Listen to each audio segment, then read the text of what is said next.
What's going on, everybody? This is MrSettin007 working on my Ryobi.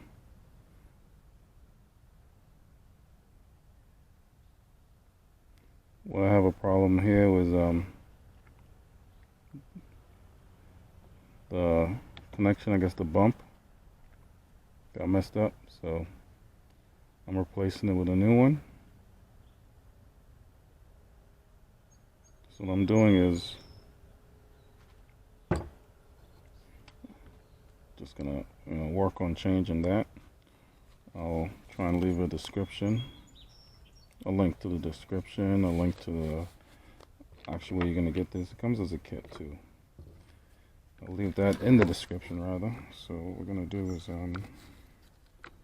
get this old one off, because as you can see, the whole piece around it broke off.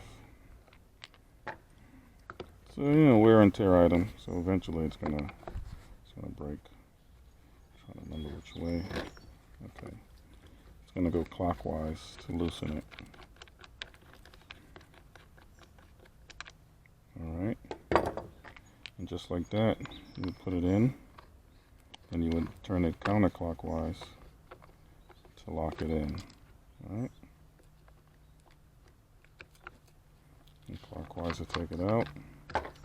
Then obviously, you would take this piece out to reload. So I'm gonna get some new one, because this is pretty much done.